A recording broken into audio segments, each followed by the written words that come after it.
del Sur. Bueno, seguramente ustedes habrán preguntado muchas veces de qué depende el éxito o el fracaso. Y seguramente ustedes tienen muchas causas, habrán pensado o pueden pensar, muchas causas de las que depende el éxito o el fracaso. Pero probablemente no se les ha ocurrido que hay una cosa en psicoanálisis que llamamos el complejo de Edipo, de lo que depende de una forma fundamental, yo diría fundamentalísima, el éxito o el fracaso.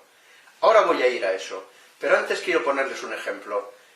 Un señor tiene un negocio, un pequeño negocio, le funciona muy bien, es un pequeño almacén de materiales de construcción, le funciona muy bien, vive relativamente bien y puede sacar adelante a su familia, está bastante bien.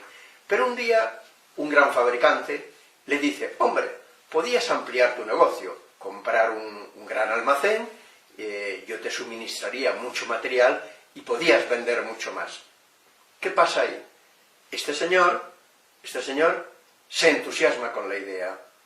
Mejor dicho, esa idea produce en él así como una especie de expansión, de idealización de su deseo. Conecta con algo que hay dentro de él, con una parte así narcisista, con una parte grandiosa, con una parte que quiere tener una imagen muy potente, muy grande.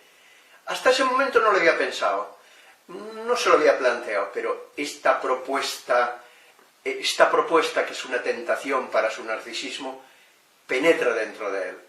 Y entonces, efectivamente, traslada su negocio, compra ese gran bajo, le traen el material, etc. Pero él se ha dejado llevar de su ilusión, se ha dejado llevar de ese poder que tiene el narcisismo, ese poder que nos hace muchas veces desear tener una imagen potente, grandiosa, de nosotros mismos. No se ha parado a pensar, no se ha parado a reflexionar, no ha cogido esa ilusión y la ha llevado a su mente para lo que solemos decir mentalizarla, pensarla, para llevarla a su yo, para tener un análisis, para hacer una crítica, para ver todos los elementos que pueden influir en el éxito o en el fracaso.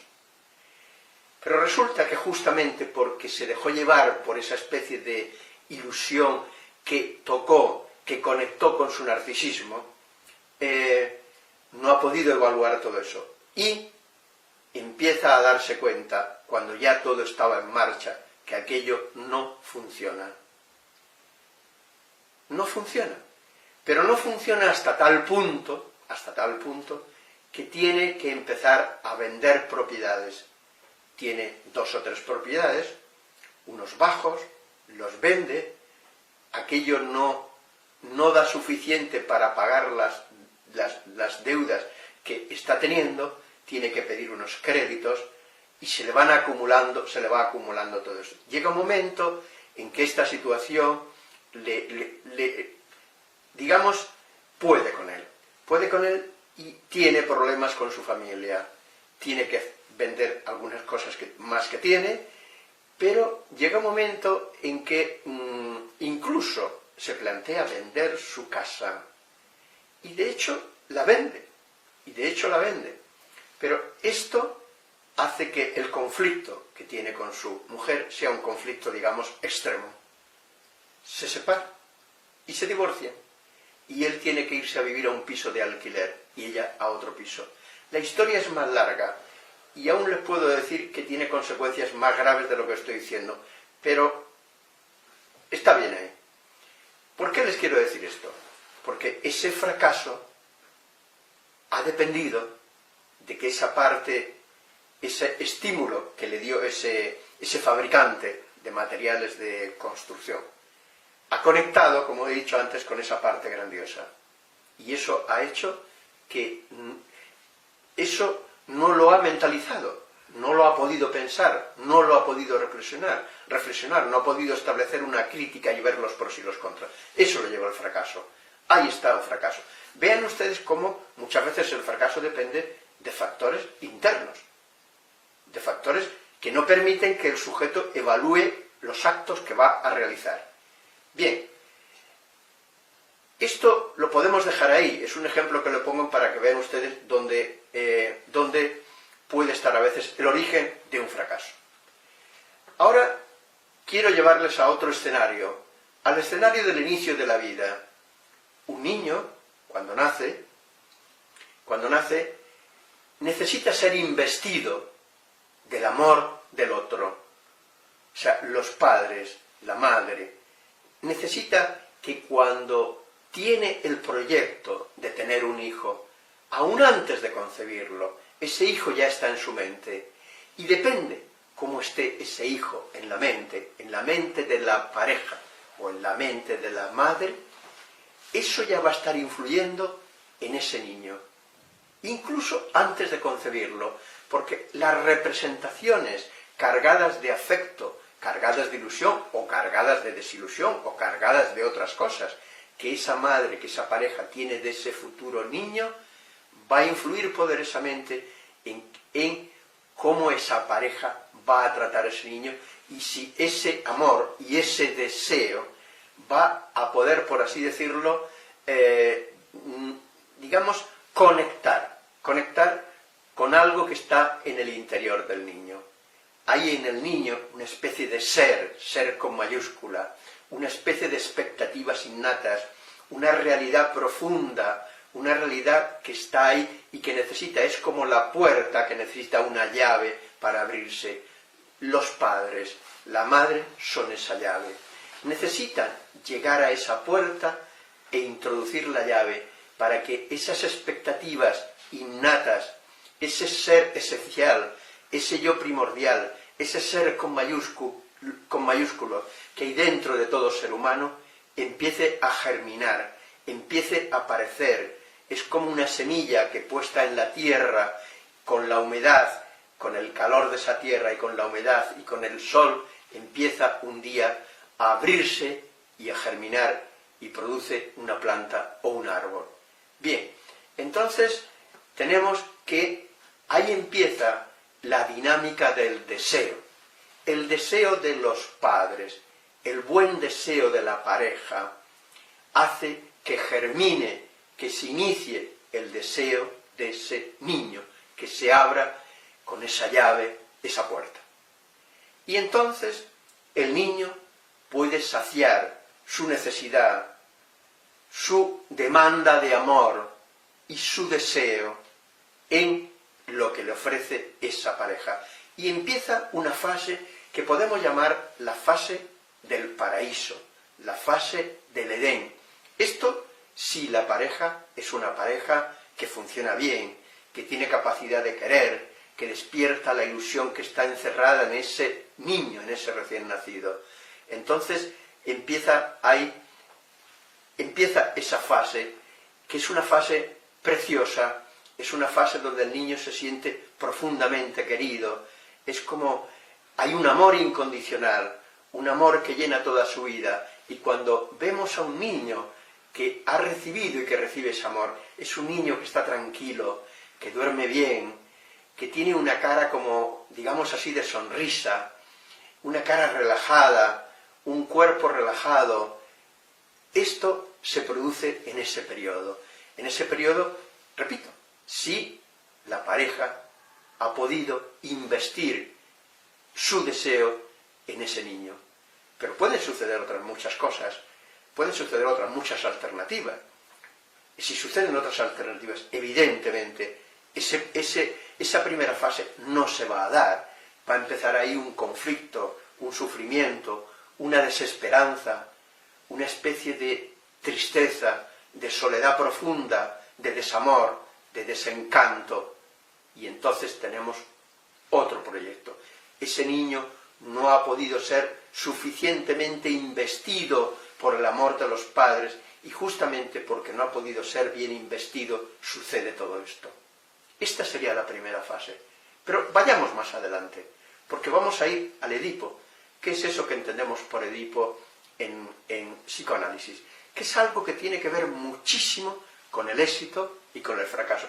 Y que ustedes, si quieren tener éxito, no deben olvidar lo que voy a decir ahora a continuación, porque es importantísimo para poder tener éxito o fracaso en la vida. llega un momento en la evolución de ese niño, de esa niña, cuando hablo de niño me refiero a masculino o femenino, llega un momento en que el niño cada vez va percibiendo más, se va dando más cuenta que quien le cuida, quien está ahí, es una pareja. No es solo la madre, aunque la madre sea, en nuestra cultura, todavía, la mayoría de las madres son las que cuidan más tiempo al niño en esos primeros meses de vida, aunque ya cada vez más se incorporan más los padres a esa tarea y digamos que la paternidad o la maternidad-paternidad está más compartida. Bien, entonces el niño va descubriendo que allí hay una pareja.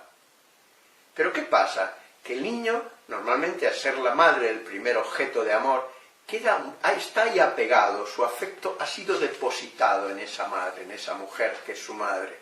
Sus sentimientos, sus deseos, sus necesidades, la demanda de amor y su deseo. Y llega un momento en que el niño va descubriendo que esos padres, que esa pareja, tienen una vida entre ellos. Se quieren, se desean, hay hechos contundentes que demuestran eso, por ejemplo, se acuestan juntos todas las noches, el niño puede ver manifestaciones de afecto y de deseo y de cariño entre ellos, el niño va descubriendo el mundo de la triangulación, el niño, la madre y el padre. Pensemos en un niño, ahora hablaré de la niña. Ese niño, como he dicho, ha fijado su afecto y su deseo a esa madre, y cuando se va dando cuenta que allí hay una pareja, el niño siente una cierta rivalidad con ese padre, siente amor, si las cosas funcionan bien, pero también siente una cierta rivalidad, y empieza a crearse una serie de ideas, una serie de representaciones de qué pasa con esa pareja. Y el niño se ve muchas veces desplazado, se ve excluido de la relación de esa pareja.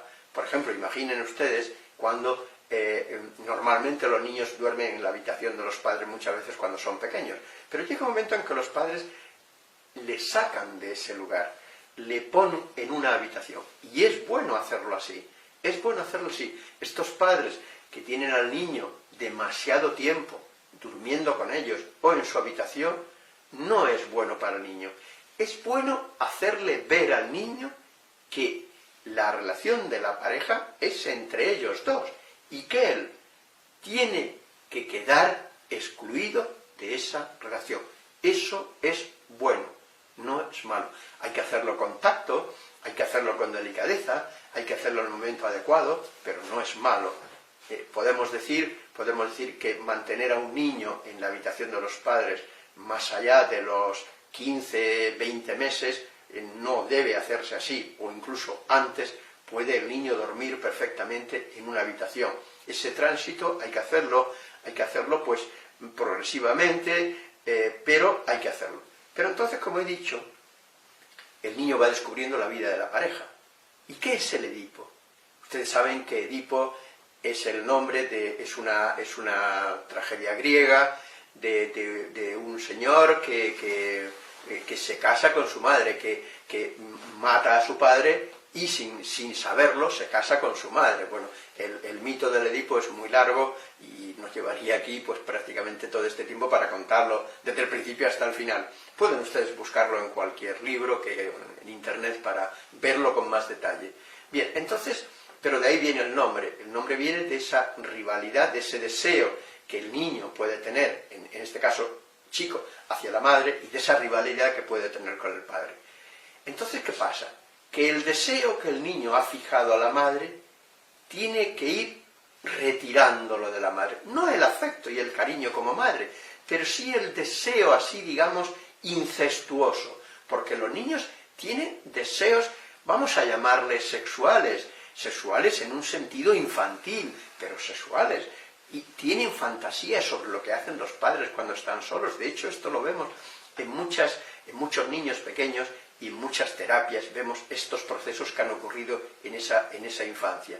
Entonces, como digo, el niño, para superar esta fijación que ha tenido hacia su madre, tiene que renunciar a ese deseo que ha fijado en su madre, a ese proceso primario que ha fijado en su madre. ¿Y Y renuncia a eso, pero para poder salir de ahí tiene que hacer otra cosa, es identificarse con el progenitor del mismo sexo, con su padre. Esa identificación y esa renuncia, las dos cosas juntas, hacen que el niño quede dentro del proceso secundario. El proceso secundario es lo que rige el funcionamiento de la realidad. Si el niño, por las razones que sea, y pueden ser muchas, no puede identificarse o haya una muy mala identificación con su madre y queda fijado a ese deseo incestuoso, libidinal, pulsional a su madre, ¿qué va a pasar? Pues mire, lo que va a pasar es que no va a poder aceptar o va a tener muchas dificultades para que su deseo se subordine a la realidad. ¿Qué es lo que le pasó a este señor que les he contado? Él le hacen esa oferta, despiertan en él un gran deseo, pero como es una persona que tiene ahí una fractura en su, digamos, en su evolución, en su yo primordial, en su estructura primordial, pues no sabe, no tiene esa capacidad de subordinar ese deseo a la realidad. Subordinar el deseo a la realidad quiere decir que él hubiera podido pensar, valorar, enjuiciar todos los pros y todos los contras que iba a tener si ponía ese gran almacén. Eso no lo pudo hacer, se dejó llevar por el deseo, porque ese señor no había podido hacer este proceso correctamente, no había podido tener un padre con el que identificarse bien, y no había podido renunciar a esa fijación, digamos, incestuosa, libidinal, en el sentido de placer sexual, de placer. La palabra sexual no tiene por qué tener un sentido genital, puede tener un sentido de placer en la fantasía, en el deseo, pero de una forma muy primaria, como pueden tener los niños. Bien, entonces, esto fue lo que hizo que este señor fracasara. Bueno, en la niña, ¿qué pasa? La niña, hay otro proceso. La niña está fijada a su padre. Ayer mismo me decía una señora, me decía, yo cuando era pequeña, me lo decía así, dice, yo veía a mi padre guapísimo, y mi padre no lo había tocado, pero mi padre lo veía guapísimo. Me lo decía ayer mismo, anoche mismo me lo decía una señora, guapísimo. Entonces, esta niña, en el caso de una niña, tendrá que, digamos, renunciar a esos deseos que tiene hacia su padre, identificarse con la persona de su mismo sexo, como el niño se ha identificado con la persona del mismo sexo que es su padre, para renunciar a ese objeto de amor y a ese objeto de amor que es el padre, identificarse con la madre y subordinar el proceso primario al proceso, es decir, el proceso del deseo, ese es el proceso primario del deseo que nace de la pulsión, subordinarlo a la realidad.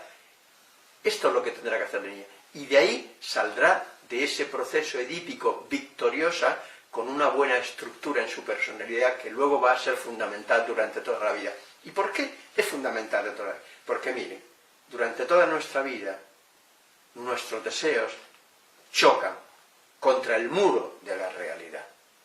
El muro de la realidad podemos ser nosotros mismos. Realidad no es solo lo que hay fuera, realidad somos nosotros mismos. Nuestro propio deseo choca muchas veces con nuestras propias limitaciones, con nuestras propias dificultades, con nuestro propio límite. Muchas veces podemos querer hacer cosas que cuando ya hemos empezado, nos damos cuenta que tenemos limitaciones y no podemos hacerlo.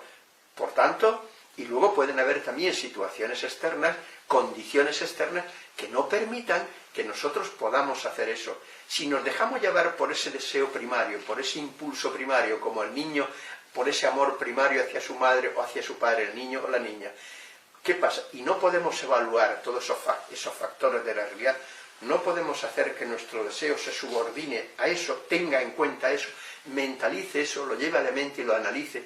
Vamos a tener muchos choques, muchos tropiezos, muchos enfrentamientos, muchos coscorrones contra esos muros de la realidad que pueden estar en otras personas, en la organización de las cosas, en cómo funciona la vida.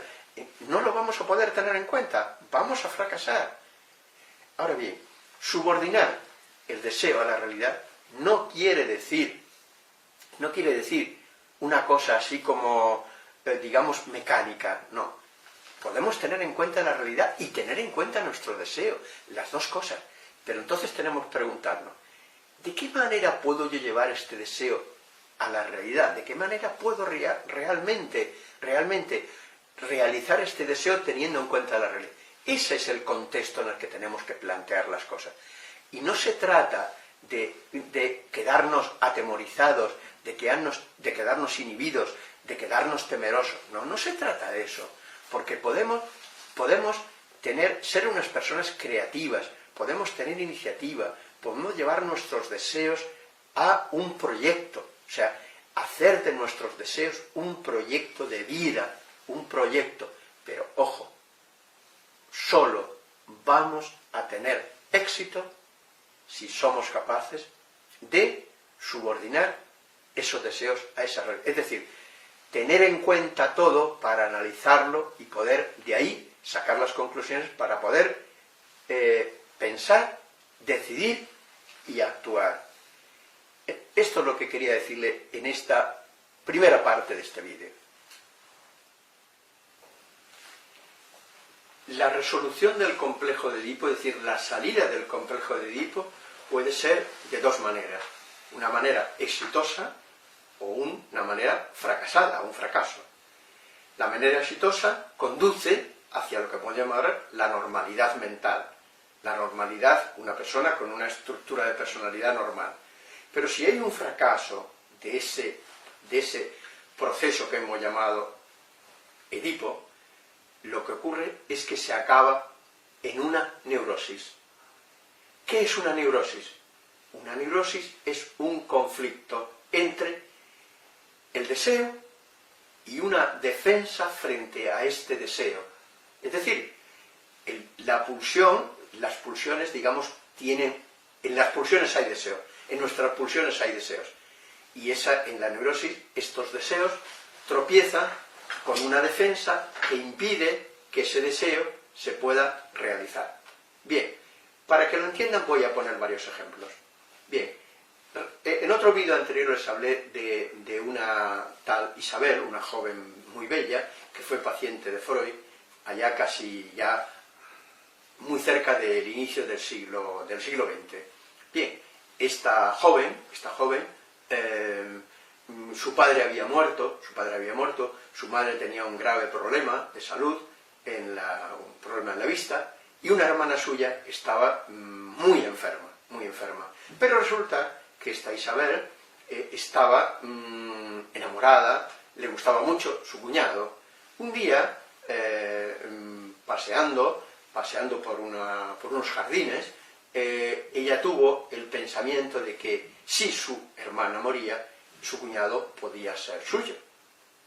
Este deseo que ella tuvo, que además era un deseo, digamos, muy morboso, pero al mismo tiempo en una situación muy dramática, que su hermana estaba muriéndose, de hecho se murió, hizo que ella tuviera una serie de síntomas de tipo histérico, como era paralización en las piernas y otra serie de síntomas más. Este ejemplo se lo pongo para que vean ustedes cómo en este caso, que es una histeria de conversión, que es una forma de neurosis, hay tres formas de neurosis: la histeria de conversión, la histeria de angustia o fobia, normalmente le llamamos fobias, pero también podemos llamarle histeria de angustia, y la neurosis obsesiva. Esos son los tres tipos de neurosis que normalmente están afectados por todas las clasificaciones, digamos, en salud mental prácticamente de todo el mundo.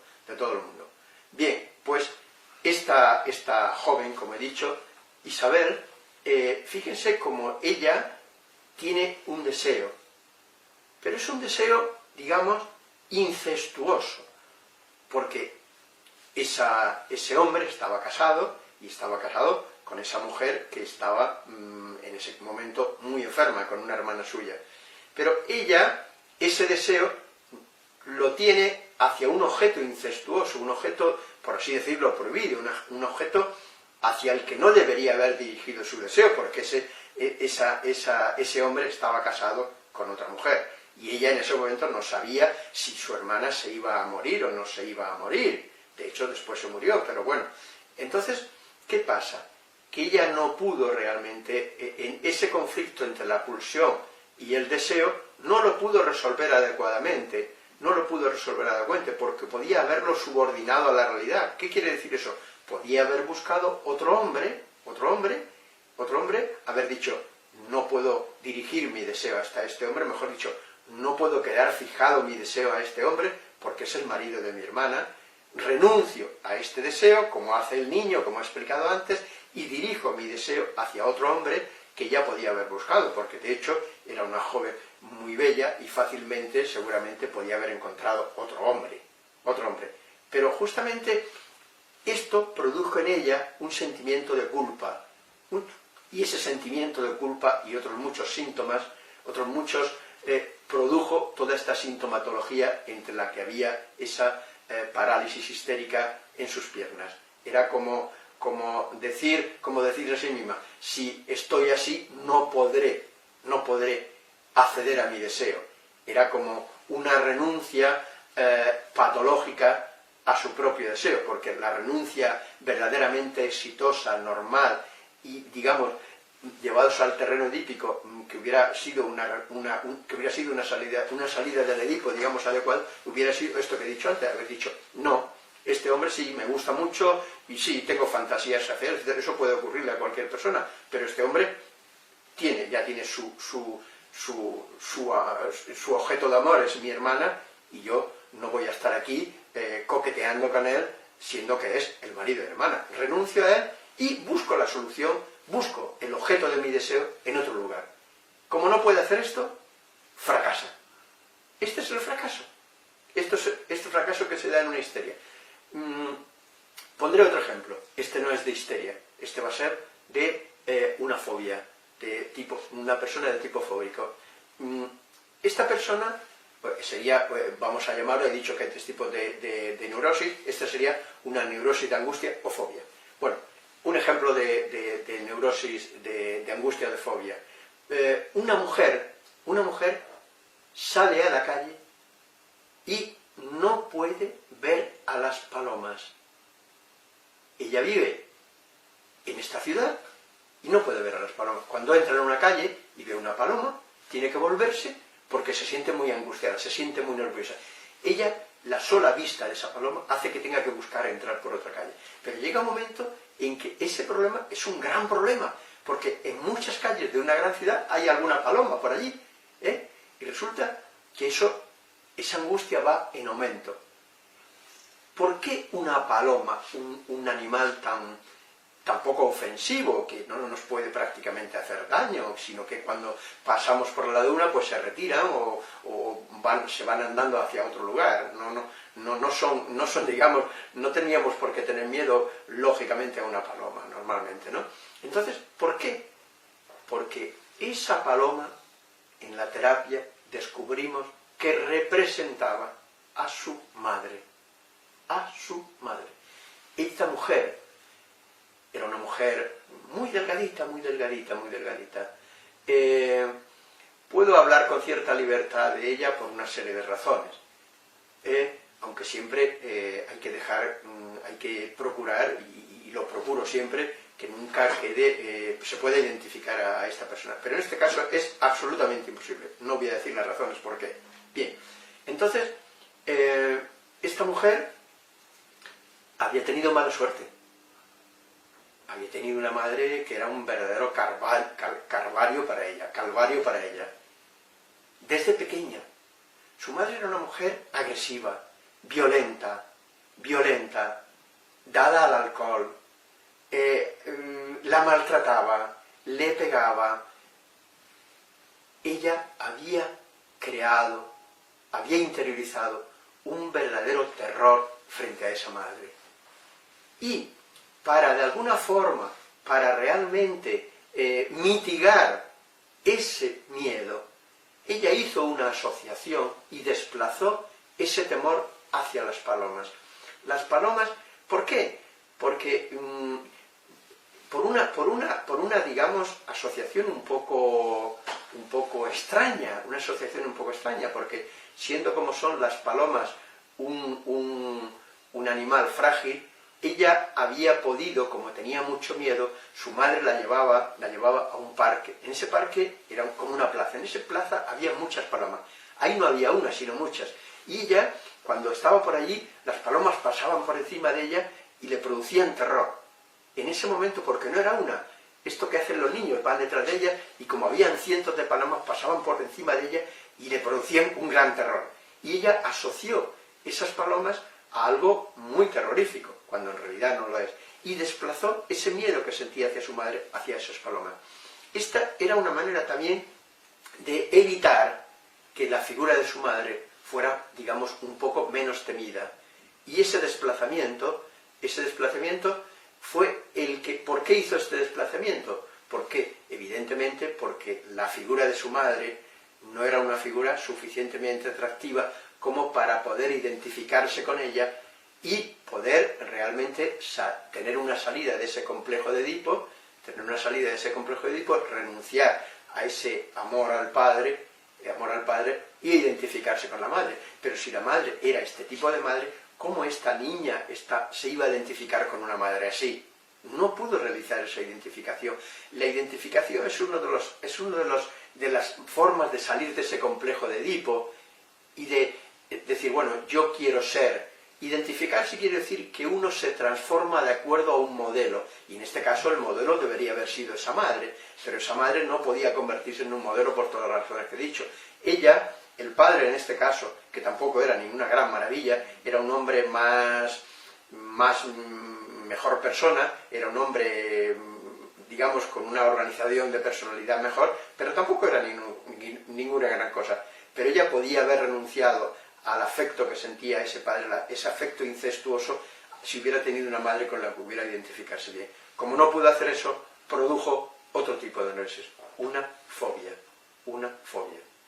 Bien, pondré ahora otro caso de neurosis obsesiva. Mire, una mujer habla continuamente de sus hijas, tiene 2 hijas adolescentes, y habla sobre todo de una de ellas, de la mayor. Y resulta que esta chica es una chica del momento actual, sale con un chico, y esto es lo que hacen muchos chicos en las grandes ciudades, se van los días de fiesta, llegan muy tarde, casi otro día, y ella tiene una verdadera obsesión por todo lo que hace esta chica. No puede, vive muy mal que la chica se lo pase bien, que se divierta, que tenga un novio, que se lo pase bien, una palabra. ¿Por qué? ¿Por qué no puede tolerar esta mujer que su hija tenga una juventud normal? A ella le hubiera gustado que hubiera sido una de estas chicas que hubiera estado en su casa, estudiado todo el tiempo, no saliendo a ninguna parte y llevando una vida casi de ermitaño. Pero la chica es una chica mucho más normal, mucho más sana, y por tanto tiene sus amigas, sale con ellas, tiene su chico, etcétera, etcétera. Pero esta mujer tiene una verdadera obsesión por todo lo que implica el placer, la vida placentera de su hija. ¿Por qué? Porque ella ha tenido una verdadera obsesión por su placer, por el suyo propio. Y entonces, ¿qué pasa? Que no puede tolerar esa vida que su hija lleva normal en esa edad, con sus amigas, con su novio, etc.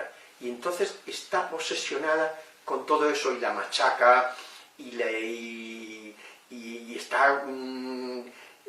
En vez de ser una madre que comparta con ella esas cosas, que la hija pueda hablarle con confianza, no. Esta mujer a lo largo de su vida no había podido tener prácticamente esa juventud normal donde hubiera podido disfrutar de un placer normal con sus amigas, de una relación con sus novios o con sus chicos, etc. Y entonces es una mujer verdaderamente obsesionada. ¿Por qué? Porque esa obsesión tiene la finalidad de no permitir que llegue hasta la conciencia todo eso que está reprimido y que está conflictualizado. Entonces esa persona se defiende de todo eso, se defiende de ese deseo y no lo puede encauzar hacia la realidad, a satisfacerlo en una realidad normal, sino que lo ve muy mal, lo ve mal, y entonces lo reprime, y para eso tiene que formar una estructura rígida, una especie de estructura compulsiva, que tiende a ser esquemática, que se repite siempre igual, que es muy rígida. ¿Para qué? Para mantener a raya toda esa pulsión, todo ese deseo, tanto sexual como agresivo. Y eso luego lo desplaza hacia su hija, y quiere hacer con su hija lo mismo que hizo con ella. Bueno, pues estos serían 3 ejemplos de histeria de conversión. El primer ejemplo de Isabel, o de Elizabeth, de esta joven que Freud analizó, de esta otra mujer que tenía este miedo a las palomas, y de esta otra que tenía, digamos, esta obsesión por todo lo que tiene que ver por la sexualidad de su hija, porque al fin y al cabo era una obsesión por su sexualidad, por todo aquello que podía tener una finalidad placentera. Bien, como vemos, estos 3 tipos de neurosis es porque ese conflicto entre el deseo y la defensa no ha podido ser bien resuelto. La persona no ha podido encauzar su deseo hacia una realidad para poder satisfacerlo en esa realidad, sino que ha quedado conflictualizado en ese proceso que es una repetición de ese proceso edípico del que les he hablado antes. Es decir, ese proceso edípico que, como he dicho, en el niño es, digamos, queda fijado a la madre, pero luego puede salir de ahí porque se identifica con el padre y lo toma como modelo y quiere ser como él. La niña queda fijada al padre, pero luego se renuncia a ese padre como objeto de amor, porque es el objeto de amor de la madre, se identifica con la madre como modelo y quiere ser como ella, y va convirtiéndose poco a poco en una mujercita, en una mujer. Bien, esto es lo que fracasa en los 3 tipos de neurosis. Ese proceso normal es el que fracasa. Es el que fracasa porque el deseo, como digo, no puede desligarse, no puede separarse, no se puede renunciar a ese objeto incestuoso para identificarse con el otro, que es el que permite la salida y la evolución normal. Por tanto, el proceso primario no se puede subordinar al proceso secundario.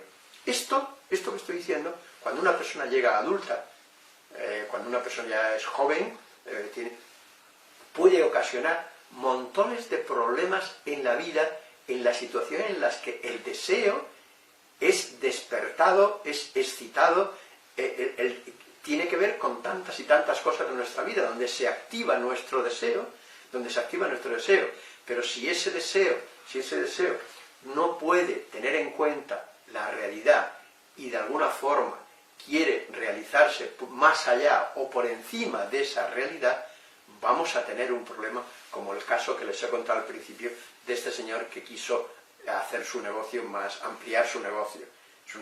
Entonces, este es el problema que se crea.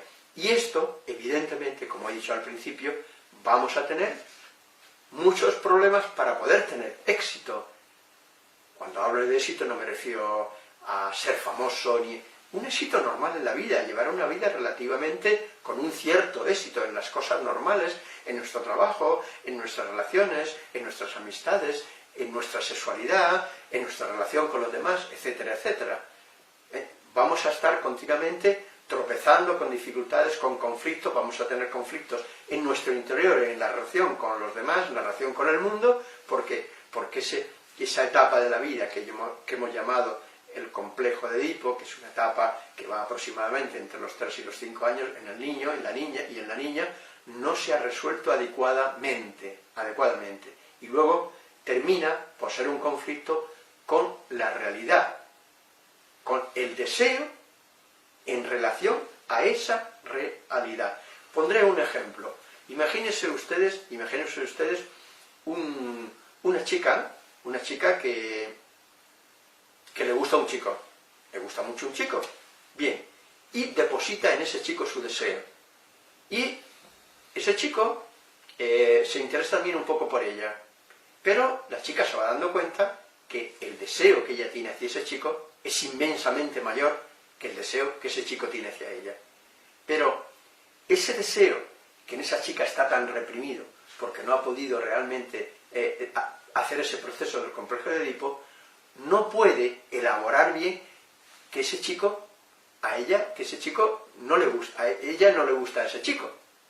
Y se empeña e insiste y llega a hacer barbaridades con ese chico, y hasta que ese chico, hay un grave problema con ese chico, un grave conflicto con él, cuando ella podía haber dicho, bueno, vamos a ver, a mí me gusta este chico, pero yo no le gusta a él, pues tengo que renunciar a él y buscarme otro chico.